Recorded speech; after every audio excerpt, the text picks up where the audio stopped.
Hi, my name is Diane Crawford and I'm one of the Senior Assessment Consultants at Amberjack. In this short video, I'll be giving you an overview of technical potential and how to assess for it. But let's start off by looking at potential overall. So candidates with potential will, by definition, be able to succeed in whatever tomorrow brings. And historically, the focus of recruitment has been on past experience, with potential being a secondary consideration. Now at Amberjack, we're big advocates for potential, and we do recommend that organisations hire future-proof talent. And in order to do so, you should really switch the focus and hire for potential first and experience second. So assessing potential has been considered difficult in the past, but we've spent many years developing and evolving our approach to potential with corresponding models and assessment tools and techniques, which make it easily achievable even in high volume situations. So as I say, we've always been big advocates of potential, and we've always had a potential model at Amberjack. And over the last few years, we've been evolving it to ensure that it meets the needs for the future world of work. Now, in terms of how we identify the factors that underpin potential, we've gone down numerous routes. So we've spoken to visionaries in the industry and futurologists just to really understand what that future world of work looks like and what those key behaviours for success are. We've also dug into academic and scientific research just to make sure that it is robust and is backed up from evidence recently, and really robust evidence that has been around for a while as well. We've also got our insights research to draw upon. So each year at Amberjack, we release graduate and apprentice insights reports looking at the future talent industry from the past year, and we're able to draw upon those data points from many of those clients that we work with to see what those trends are and what those new behaviours are that organisations are looking to assess for. And of course, we've had our proven existing potential model in place for a while. Additionally, we do look for that emergence of those new critical success factors, and overall, these key areas here and the areas that we've looked at from the identification point of view are what really underpin the model that we have at Amberjack. So what do we mean by potential? So potential itself, it is intangible, but as I say, we've defined it through our potential model. So when we talk about potential, we're typically talking about potential to be a future leader. So in turn, potential should be at the core when thinking about any future leader hires that you are making within your organisation. But depending on the role and the industry, the type of potential you're looking for might differ. But fundamentally, an individual who is able to make several turns and work across multiple business functions is someone that we define as having potential. So building on from this, we've been able to create our potential model that you can see here, and it has 4 core pillars of digital mindset, applied intellect, creative force, and grit. Now, many aspects of this model work universally, so people need to be resilient, they need to have grit to deal with daily challenges, be adaptable and embrace technology, as well as thinking creatively to drive new ideas and solutions. So this model works well across roles, industries and different levels as well. Now, if we look at each of these just in a little bit of detail, so we do have digital mindset, and with that increasing automation in the workplace, it is critical to identify individuals who have the natural inclination and embracement of technology and are able to leverage it to think creatively and draw technical solutions for automation and digitalisation. Now, applied intellect, within this, there's areas of emotional and social awareness and learning agility as well as that area of cognitive ability. So being able to actually not only just complete numerical or work with numerical or verbal data, but actually being able to draw those conclusions in a highly applied workplace setting as well.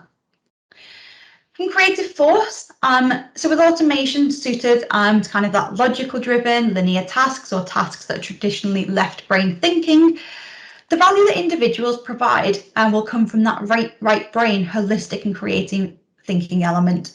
So those with potential have an entrepreneurial mindset and the confidence to really implement those new ideas and solutions. And finally, we have grit. So individuals who will thrive are those who are resilient in the face of change and are able to adapt and be tenacious in their commitment to achieving their goals and thrive on challenge and continual evolution. So this is our foundation of our potential model. And with that strong foundation in place, what we've been able to do is develop our off-the-shelf HypoI blended assessment. Now, it uses 3 psychometric items of applied intellect, numerical and verbal items, which are presented in a email inbox looking format, so really relevant and realistic job preview for the workplace, as well as behavioural SJT items. It is then rounded off with a video interview at the end, which has a strong focus on learning agility. And as I say before, this does cut across a range of roles and industries and levels, and that applies very much to those items that are presented to candidates as well. Since launching HypoI, we have actually seen some great successes across our clients who have been able to really identify those candidates with potential to be future leaders in their organisation. And here are some of the great things that we've seen as well. So they've been able to reduce screening time by 80% due to the automation that's come through. They're able to improve candidate quality, leading to increased pass rates of 85% at assessment centres, 44% reduction time in time to hire, and reduced application process from 2.5 hours for candidates down to around 45 minutes as well. So some really great successes that have come through that assessment itself. So now that we've actually looked at potential on its own and how we can assess the candidates for this within the process, let's move on then to technical potential more specifically. So we see this as a bolt-on to our overall view of potential. So for technical potential, you need to look beyond that digital embracement within the digital mindset that I've just talked about. So it's crucial to identify individuals who have the potential to be excellent coders, system architects, maybe cybersecurity operatives or infrastructure engineers. So those who will thrive will have the ability to bring meaning to a mass of raw data, highlight patterns between data, and use a range of knowledge to choose the most effective solutions. So we see this area as an addition to the 4 core pillars of the potential model that we have, with an additional 5th pillar of computational reasoning that you can see here. So these 5 pillars then make up what we define as assessing for technical potential. So based on the foundations of computational reasoning, computer programming methodologies and problem-solving research, we distinguish computational reasoning as the ability to resolve problems in a logical manner by using data and simplifying the complex into simple stages. The reason why we have computational reasoning as an additional pillar of our potential model is because as we look to the future, we'll be seeing more programming, data analysis, and scientific roles and job opportunities arising. With this, to meet the demand in these emerging jobs, we need people who can demonstrate effective data analysis, abstraction, and analytical problem solving. And those are the 3 core areas that we have within our computational reasoning pillar. So we see computational reasoning as data analysis, as the ability to bring meaning to a mass of raw data and using this to inform decisions. And through our definition, we fundamentally see data analysis through a bottom-up lens, in which the data tells the whole story and the individual needs to distinguish and understand this story from the other components of the data. So essentially distinguishing this from the mess of the data that they can see. Abstraction, another core component that we see within computational reasoning. So this is handling complexity by identifying, understanding, and highlighting patterns between data. It can be defined as simplifying the abstract and the ability to take the core components of data to identify patterns and trends. And the final aspect that we see within computational reasoning is analytical problem solving.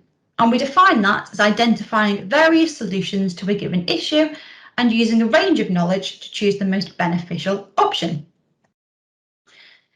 Now, computational reasoning it's not the applied intellect area of our potential model, and it's not just another pillar assessing some of those applied intellect, numerical and verbal items that we have. What applied intellect is within our potential model and within our HypoI assessment is all about applying existing knowledge to solve problems, whereas computational reasoning is about using information or data that's presented to you to solve these problems. So in this manner, we can see applied intellect as a top-down approach, where you apply knowledge to data, and computational reasoning as a bottom-up approach, where you can use data to inform knowledge. So to give an example on screen here, on the right is an example of one of our computational reasoning items. And we ask candidates, which set does this bottom pattern belong to, set A or set B? So it belongs to set B. And if this was an applied intellect item, we'd be telling the candidate the rules, i.e. giving them the knowledge they need. And then we'd ask you to design a new pattern, for example. Whereas here, you need to use the data in set A and B to inform which set it belongs to.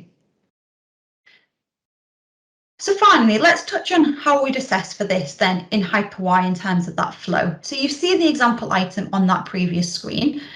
But in terms of the flow of the test, so earlier on I talked about those behavioural situational items and the applied numerical and verbal intellect items. That still remains very much a core part of the test. But from that technical potential point of view and assessing that additional aspect, what we do then is we blend in some of these computational reasoning items, as well as some video interview questions as well at the end that tap into that particular aspect as well. So together, this allows you to gather the whole person technical potential view of your candidate, kind of determine their level within that area. All of this then is in a short test lasting around 45 minutes or so for candidates as they go through, and you're able to get that broad view of the candidate across those different areas as well. So hopefully this has given you a good overview of what technical potential is and how you can assess for it. If you have any questions, we'd be more than happy to have a further conversation and talk you through this in more detail. Thank you for listening.